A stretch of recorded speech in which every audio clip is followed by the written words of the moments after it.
Coming up on Locked On Dodgers, Max Scherzer made history, then he made more history, and then he almost made even more history.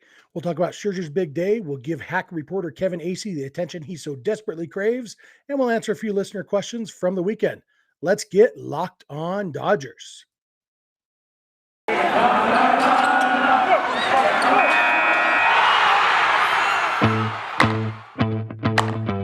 You are Locked On Dodgers, your daily Los Angeles Dodgers podcast. Part of the Locked On Podcast Network, your team every day.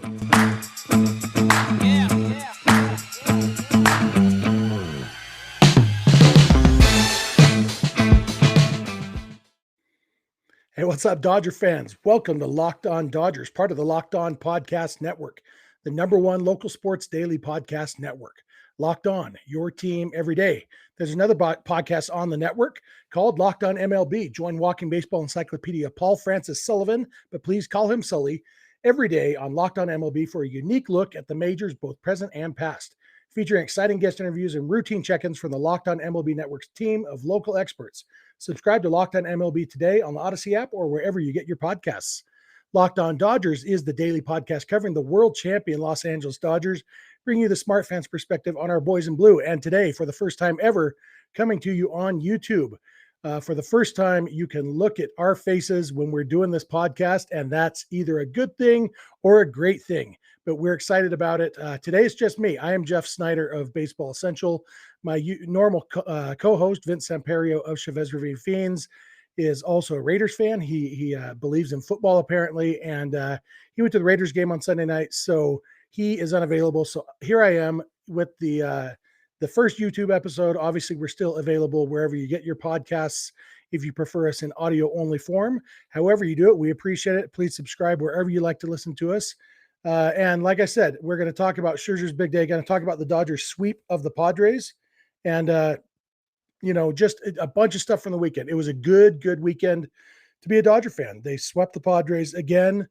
Unfortunately, the Giants swept the Cubs. The Cubs were useless in trying to help the Dodgers. So the Dodgers remain 2.5 games behind the Giants.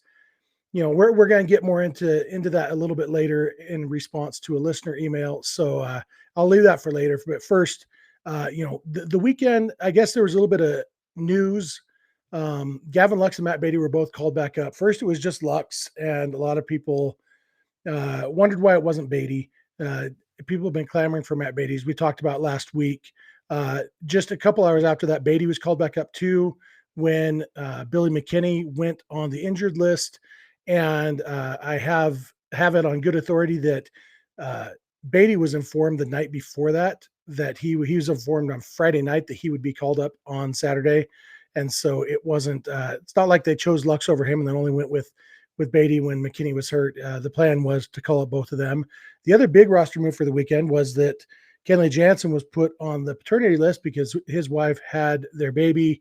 So congratulations to Kenley. Mitch White was brought back to the roster to replace Kenley on the roster, which is, exciting for Kenley. He for sure wasn't going to be used on Sunday anyway, between pitching 2 days in a row and it not being a safe situation. And he should be back, I think, on Tuesday or Wednesday. And hopefully they won't need him. Hopefully they'll just keep scoring a bunch of runs against the D-backs. So that's the kind of the news breakdown. Other than that, the Dodgers lined up their 3 top pitchers, Julio Urias on Friday, Walker Buehler on Saturday, and then Max Scherzer on Sunday. All 3 pitchers did great. Julio didn't allow a run in his, I think, 7 innings of work. Buehler allowed just a 2-run homer to Fernando Tatis. Other than that, he was dominant, and the Kenley got the saves in both of those games. Held on a little bit. Joseph Kelly, I should say, was kind of the big unspoken star of Saturday's game. Blake Trinan came in to pitch the 8th, and it didn't go well. He hit the first batter, gave up a couple hits. Eventually it was 5-4. He had whittled a 5-2 lead down to 5-4, and with only 1 out, and they brought in Joseph Kelly, and he got back-to-back strikeouts with the tying run on third base in the form of Fernando Tatis. Joseph got back-to-back strikeouts to get out of that inning, save the Dodgers bacon, and then Kenley had another easy 9th inning. So great 2 games, but really Sunday was the highlight of the weekend because Max Scherzer Came into the game only 6 strikeouts away from 3,000, knowing that he was most likely on Sunday going to join just 18 other pitchers as members of the 3,000 strikeout club. And so we knew that we were going to be seeing history on that day, on Sunday. We didn't realize we were going to see 2.5 bits of history because before Scherzer got to number 3,000, he had an immaculate inning. He struck out, I think it was Tatis, Hosmer, and Pham, maybe in that order. And 9 pitches, 9 strikes, 3 strikeouts to get him within 1 or within 2. I think that got him within 2 of 3,000. He became only the third pitcher ever to have 3 immaculate innings in his career. The first one was Sandy Koufax, and Koufax was the only pitcher with 3 immaculate innings until like 2.5 weeks ago. I think it was August 26th or 27th. Chris Sale had his third one to join Sandy Koufax, and now Max Scherzer has his third. So now there are 3 guys with 3 immaculate innings, 4 other guys with just with 2 immaculate innings. I think that's Lefty Grove, Nolan Ryan, Kevin Gausman. I think one more. I can't remember who the other one is. So Scherzer made history to start with. Then a couple innings later, he got his 3,000 strikeout, striking out Hosmer again. And it was awesome. It was a great moment. They didn't stop the game really. They flashed up on the scoreboard. It was 3,000 strikeout. Congratulations. He took off his hat and tipped his hat, but there were only 2 outs in the inning. And Max Scherzer does not let anything get in his way of focusing on the game. So he quickly put his hat back on, went back to work, and didn't even really shake anybody's hands in the dugouts after that. He waited until his outing was done after 8 innings. And then he got his congratulations from his teammates, from his manager, and everything. Really did enjoy it. But it's one of the things I love about Max Scherzer, his competitiveness, just his focus, him staying on point all the time. And then, the thing that almost got really historic was Scherzer kept not allowing any base runners through 6 innings, through 7 innings. And then the 8th inning with 1 out, Eric Hosmer, again, after striking out twice, came up and he hit a 1-out double to right field, just a legit double. Mookie Betts never had a chance at it. It was just a legit double. Ended up being the only base runner the Padres got the whole game. Scherzer came out after the 8th inning. Brule pitched the 9th inning to finish off the Maddox, the shutout in less than 100 pitches combined, and just the 1 base runner. And so to see an immaculate inning and the 3,000 strikeout and have a perfect game opportunity, a perfect game scare, it was pretty awesome. Randy Johnson, I think, is the only member of the 3,000 strikeout club and the perfect game club. Johnson was already approaching like 4,000 strikeouts when he threw his perfect game in 2004. So definitely nobody's ever done that in the same game. It would have been pretty awesome. I was rooting hard for it, but it was fun. And it was a great game by Max Scherzer, just dominated. And it was nice because he had 2 starts against the Padres with the Nationals, and they did not go great.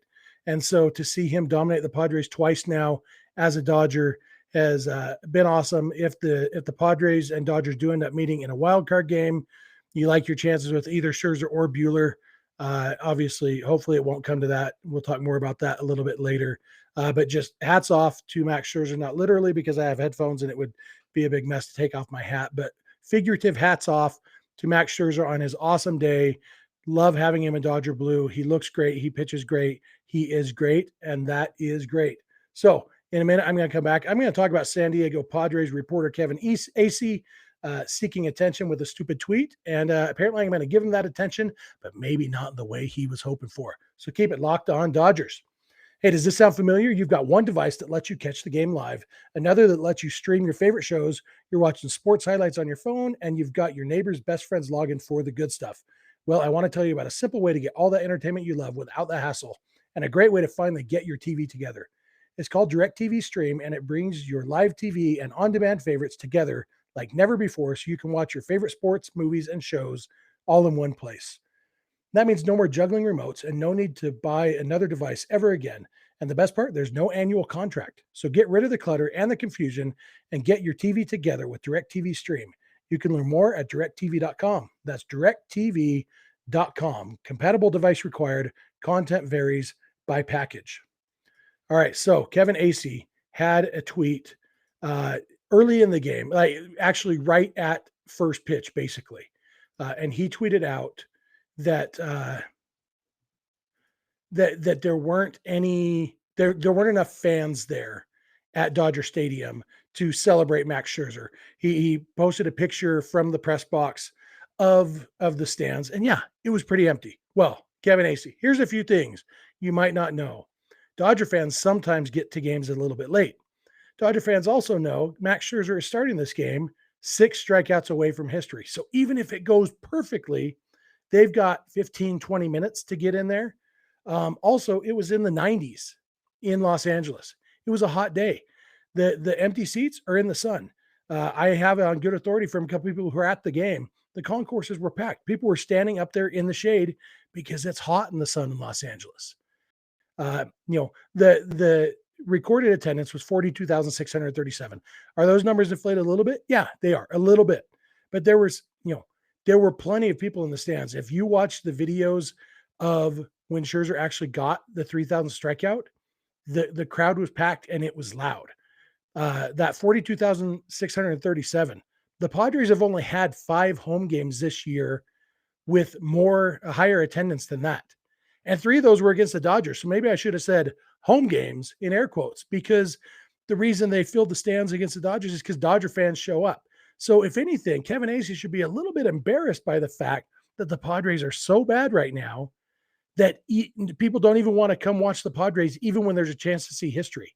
But yeah, there were plenty of people in the stands. The crowd is packed. Trying to attendance shame the team that leads the league in attendance every single year, I don't understand it. I think it's silly. And it's not like Scherzer was close to history at the moment that Kevin Acee took that picture. He was 6 strikeouts away. You know what? People get there. Oh, one other thing.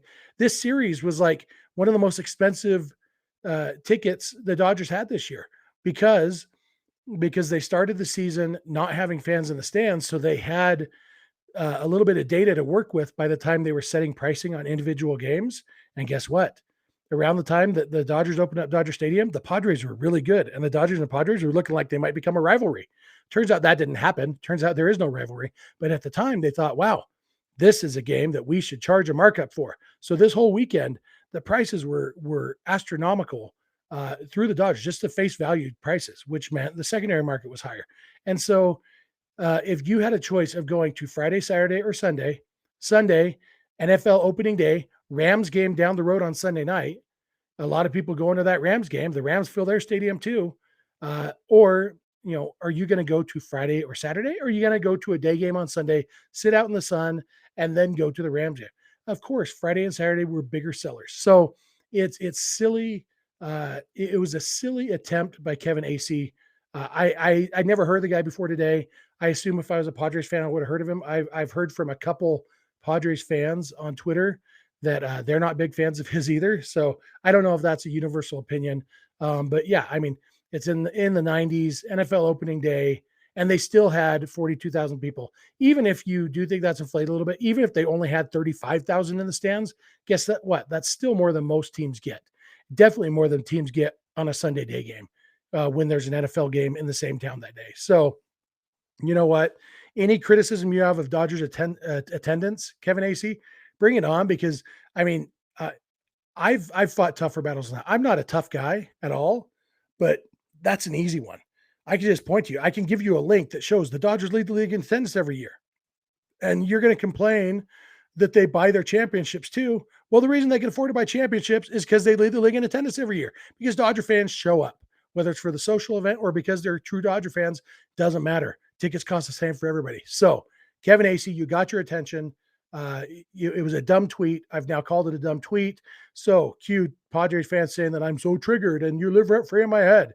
As Vince and I talked about last week on Friday's episode, if you say something stupid and we point out that it's stupid, that is not triggered. That is not rent free. That is calling a spade a spade. We're calling a stupid tweet, which is what we're doing here. So Kevin Acee, Hack Reporter, congratulations. And your meaningless desperation ploy almost worked out, but instead the Padres got one base runner and the Dodgers swept the Padres. And, I guess that's better, huh?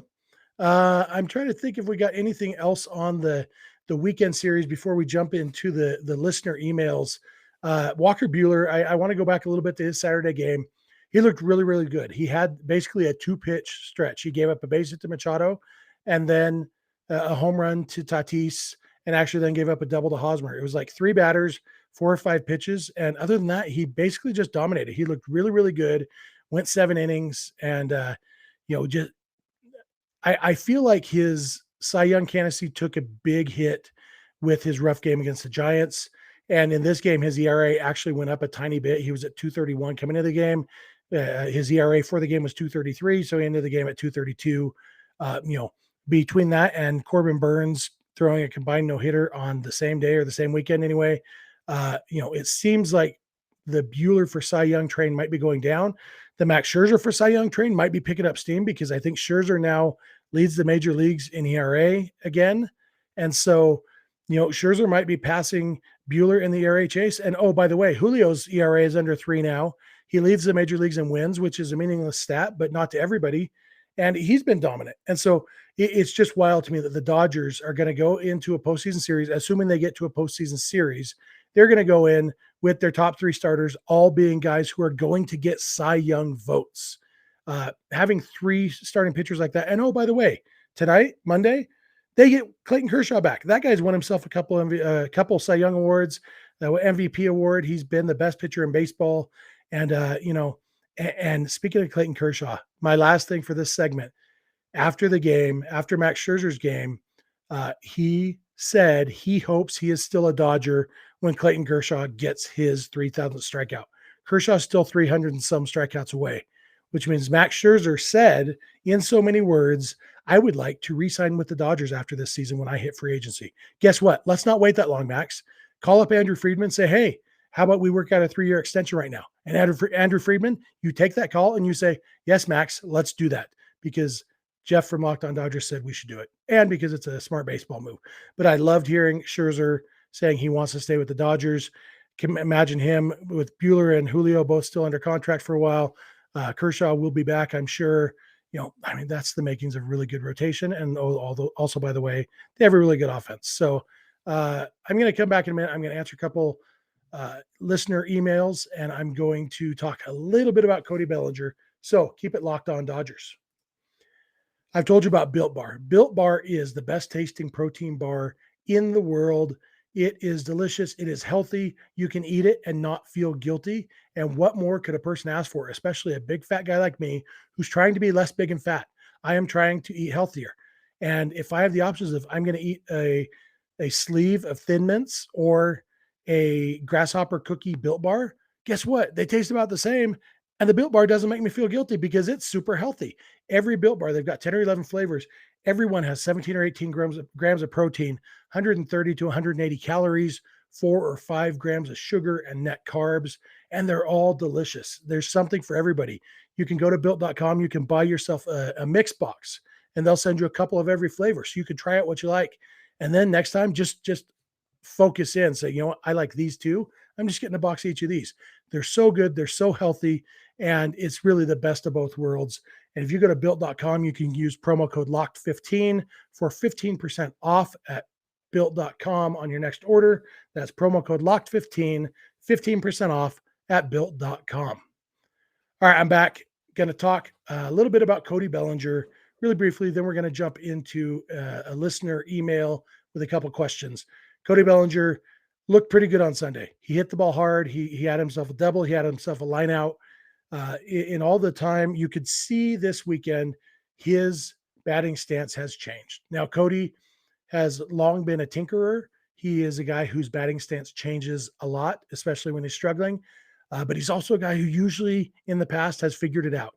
He struggled really bad in 2017 postseason, struggled at times in 2018, got it together. 2019, best hitter we've seen in a long time. 2020 struggled, got it figured out at the end of the season and in the postseason.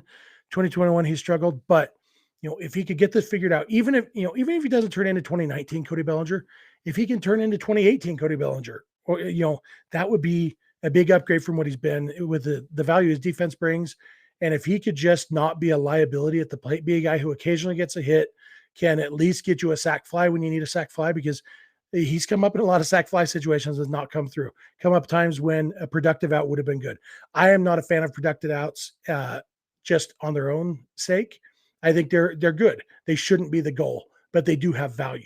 And so a guy like Cody Bellinger, if we could get back to where that's his worst case scenario, that he's giving us a productive out, that would be awesome. So, I don't know if he's really turned anything around, but things looked a little bit better this weekend. So I have a modicum of hope, I should say.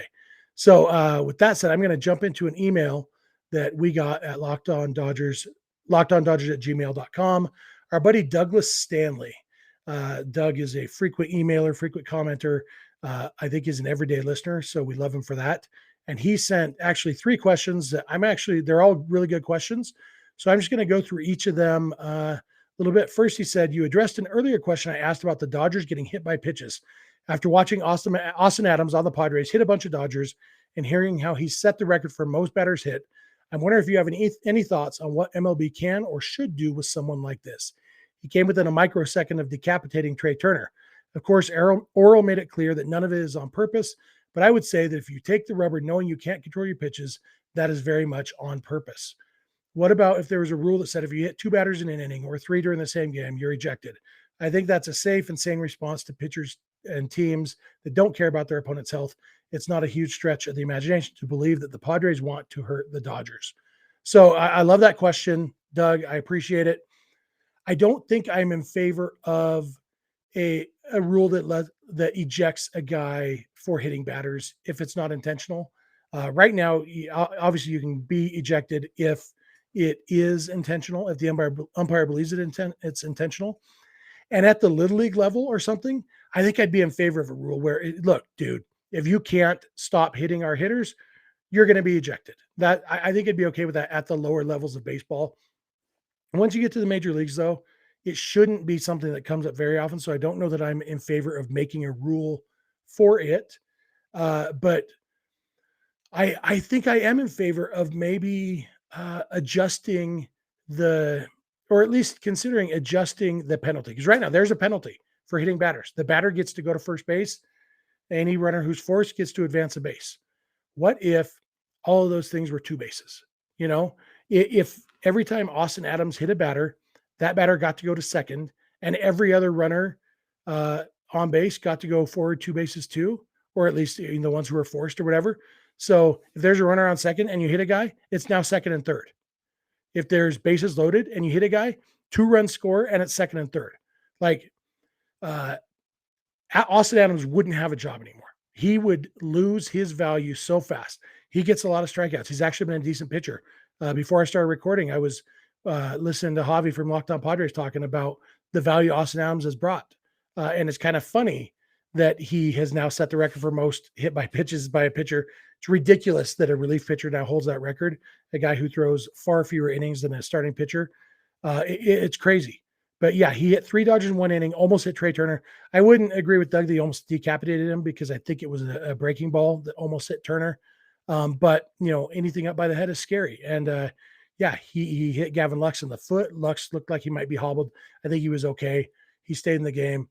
But yeah, I'm not a big fan of that many guys getting hit. I don't mind, Chase Utley's famous line when somebody asked him, do you like getting hit by a pitch? And he said, I don't not like it. That's kind of how I feel when the Dodgers get hit, as long as nobody gets hurt. But we've seen Seager miss 2 months with a broken hand. We've seen Justin Turner in the past. He got his hand broken by Kendall Graveman a few years ago at the end of spring training. It's not good to have guys getting hurt. And I think if the penalty for hitting a batter was worse, like 2 bases, so pitchers would say, well, that means we can't pitch inside. You still can pitch inside, just not so far inside that it hits him, and it would go against both teams. It would be frustrating when a Dodgers pitcher, like Blake Trinan, when he hit Adam Frazier in Saturday's game, he had him like 1 and 2, and then he hit him. And can you imagine the frustration of the swing of he's about to strike out Adam Frazier? Oh, instead Adam Frazier's on second, which it was because he then stole second. But that's a different story. But so it would go both ways, but I'm in favor of at least considering that. I've seen people throw out that idea, and I don't hate that idea of the 2 bases for hit by pitch.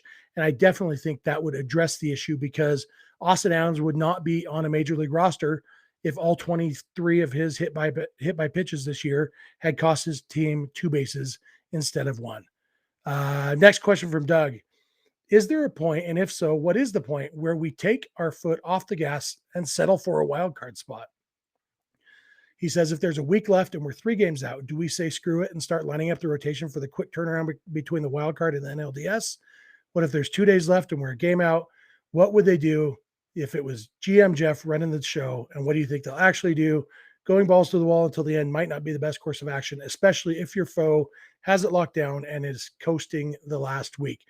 That's a really good question. I wish I had a really good answer for you, Doug. I think there probably is a point. I don't think, I don't think it's anything before kind of your scenarios, like even a week left and 3 games out. Yeah, I guess maybe. I definitely wouldn't go any farther out than a week because so much can happen. And I feel like, I don't know, with the way the Dodgers are, you look at the postseason schedule, obviously, if they become convinced that they're going to be in a wild card game, they're going to want either Max Scherzer or Walker Buehler available for that game. And so they're going to need to at least line up that much. But there are a couple days off, and so even if they went, as long as they had that available, I think they could go with a pretty decent rotation. Because as I mentioned, all 3 of their starters, their main postseason starters, are going to be guys getting Cy Young votes. So you could put them in any order. Obviously, there's an optimal order, but there's not really a bad order to put those 3 guys. So I think that gives them an advantage. They can go as hard as they need to. I think it would just be with 3 or 4 games left. Chances are, if it's a week and you're out 3 games, you could still go hard. And if you pick up 2 games in the next 2 days, well, then it's 5 days and you're only a game out and you keep going. If you don't pick up any time and it's 4 days and you're still 3 games out, then, okay, well, let's do another one. And we're eliminated. It really only comes down to if they actually almost tie it and don't, or I guess I'll jump into Doug's last question. He says a related question. What happens if the Dodgers and Giants tie? Is there a 1-game playoff to determine the division winner? And then immediately after a wild card game, I'm not sure I'd want to be in that situation. That's a recipe for getting bounced out of the playoffs in a hurry. Can you go over the scenarios and the schedule of potential games like this? So yeah, they would have to play a tiebreaker if they ended up tied at the end of the season, just like the Dodgers and Rockies did in 2018. They'd play a game 163. That would be in San Francisco, and it would be on, I think, that Monday, the day after the season ends. So that would be October 4th. I'm just looking at, if there's a game 163, it would be on October 4th, Monday, October 4th in San Francisco. The loser of that game would then host the wild card game on Wednesday, October 6th.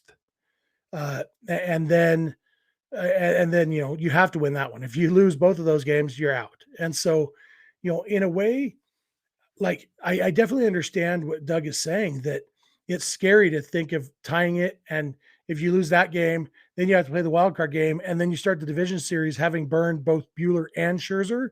But if you look at it the other way, you have 2 chances. If you win the game 163, now you are hosting the division series that doesn't start for 3. The NLDS starts on Friday, October 8th. And so if you win a game on the 4th, win game 163, you have 3 days off before the division series starts. And so, you go as hard as you can in game 163 throw Scherzer or Buehler, whichever one you choose. And then that guy could pitch game 2 or at least game 3 of the division series because game 2 is on Saturday. So if he's pitching on Monday, Tuesday, Wednesday, Thursday, he'd be on regular rest for game 2 of the division series. And so there's really, I still think that's the best, obviously the best scenario. Scenario 1, win the division outright, finish a game ahead of the Giants. Scenario 2, tie the Giants and then go beat them in San Francisco. You can do it. The Dodgers, I do believe, I know it upsets some people. I believe the Dodgers are a better team than the Giants. I think, nobody's getting days off in a game 163. They're going as hard as they can. They're throwing either Buehler or Scherzer. Both of those guys are big game pitchers. And so I like their chances in a game 163. And then as a fallback, okay, we have the other guy of Buehler or Scherzer pitching in the wild card game. And even then, like I said, whoever pitches game 163 can go on regular rest in the division series of game 2. And then whoever pitches the wild card game can go regular rest in game 3. And so really, it doesn't hurt that much. You just end up going with Julio as your game 1 starter instead of your game 3 starter. And that's not so bad. Julio as your game 1 starter, a lot of teams would like that situation. So that's kind of the scenario. And that's why, I don't see a need other than making sure that either Buehler or Scherzer is available to pitch. Basically, you want both of them on regular-ish rest so that they can pitch a game 163 and or a wild card. Dodgers have had plenty of success in bullpen games. And I think if they were to let their foot off the gas, it might be in that form where they say, okay, let's go with the bullpen game here and try to win a game this way so that we can hold Buehler and or Scherzer back.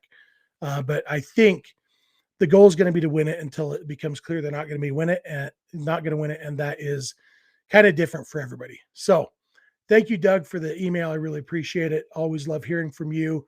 The rest of you, I'd love to hear from you too. Obviously, we love doing this show. It's a new thing for us doing it on YouTube. I hope you enjoyed this. If you're watching us on YouTube, it might be a new audience. You might be listening to Locked On Dodgers, watching Locked On Dodgers for the first time. Appreciate that. If you haven't yet subscribed, either here on YouTube or wherever you're getting your podcasts and listening to us that way, please subscribe there. We love talking to you guys every day. If you're not listening or watching every day, go ahead and add 1 or 2 days a month to your rotation. That would do great things for us. If you have friends or family who love the Dodgers as much as you do, you know what? They might love this show as much as you do too. So be sure to tell them about it. You can follow us on Instagram and Twitter. I'm at Snydog. Vince is at Vince Samperio, and our shows on Instagram and Twitter are at Locked On Dodgers. DMs are open in all of those places. As I mentioned before, our email address is lockedondodgers@gmail.com. And our phone number for voicemails or text messages is 323-863-LOCK 5625. Looks like I didn't do very well on those graphics going over the top. I'll do better next time. It's my first time. But thank you for listening. We are here every weekday morning, and we hope you'll be here with us. When you get in your car or sit on your couch, tell your smart device to play podcast Locked On Dodgers. And remember, you don't have to agree. You just have to listen. We'll talk to you tomorrow. Betting on baseball doesn't have to be a guessing game if you listen to the new Locked On Bets podcast hosted by your boy Q and handicapping expert Lee Sterling. Get daily picks, blowout specials, wrong team favored picks, and Lee Sterling's lock of the day. Follow the Locked On Bets podcast brought to you by BetOnline.ag wherever you get podcasts.